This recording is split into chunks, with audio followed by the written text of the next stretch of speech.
지루성 피부염을 치료하다가 했는데 안면주사처럼 돼버린 처방받은 약을 상의 없이 임의로 막 쓰지 말자. 좀 이상하다 싶으면 처방해준 의사선생님을 찾아가서 상의를 하면 된다는 겁니다.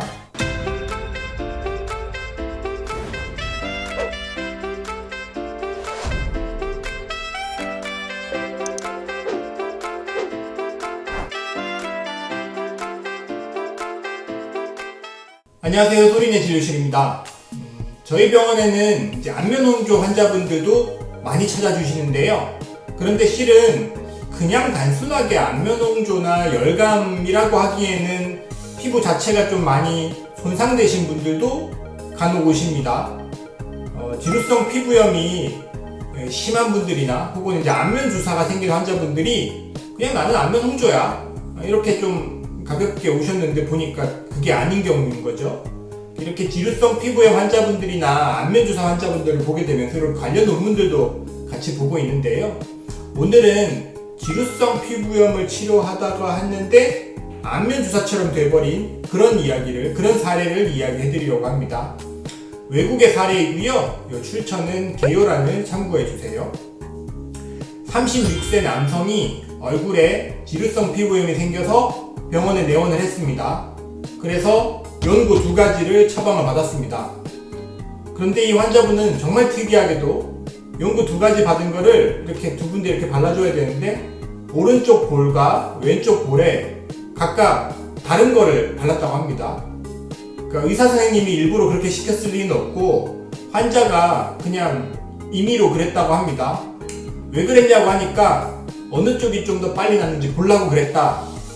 그래서 그랬다고 합니다. 그래서 아무튼 왼쪽 볼에는 처방받은 스테로이드를 발랐습니다. 이 스테로이드는 0.05% 플루티카손 프로피오네이트라는 성분의 스테로이드 연고를 발랐는데요. 우리나라에서는 이제 큐라는 연고가 있고요. 같은 성분입니다. 당연히 전문의약품이고요. 한편 오른쪽 볼에는 1% 농도의 피메크로리무스 성분의 연고를 발랐습니다. 요거는 이제 우리나라의 연고가 대표적인데요. 주로 이제 안면 주사나 건선, 아토피 같은 곳에 스테로이드 대용으로 많이 쓰는 연고입니다. 환자 말로는 어느 쪽이 좋은가 시험해 보려고 양쪽에 따로따로 발라봤다는 거죠. 근데 환자는 그렇게 짝짝이로 약을 바르기 시작한 지 4일 만에 다시 병원을 찾았습니다.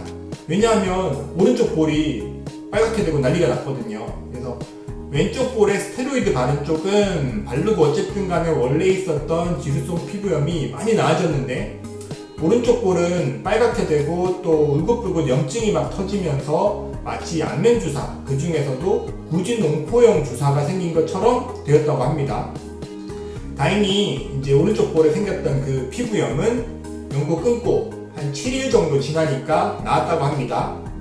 또 연고 끊으면서 동시에 이제 미노사이클린 성분의 항생제도 같이 처방을 해서 같이 이렇게 고쳤다고 합니다. 그래서 저자들에 의하면은 이렇게 크림, 즉 1% 농도의 피메크로리무스 사용하고 이렇게 주사 같은 피부염이 생긴 보고로 2번째 보고였다라고 이렇게 보고를 하고 있습니다. 오늘 이야기에서 강조드리고 싶은 것은 2가지입니다. 한 가지는 처방받은 약을 상의 없이 임의로 막 쓰지 말자. 왼쪽 오른쪽 짝짝이로 막 쓰지 말자. 그게 한 가지고요. 2번째는 좀 이상하다 싶으면 처방해준 의사 선생님을 찾아가서 상의를 하면 된다는 겁니다. 이분도 4일 만에 이상하니까 다시 바로 병원 와서 이렇게 조치도 받고 하니까 결국 결과적으로 이렇게 보고도 되고 해피엔딩이었다고 할 수 있겠습니다. 이상 소리내 진료실이었습니다. 유익하셨다면 좋아요와 구독 눌러주시고요. 궁금한 점은 댓글로 남겨주세요. 감사합니다.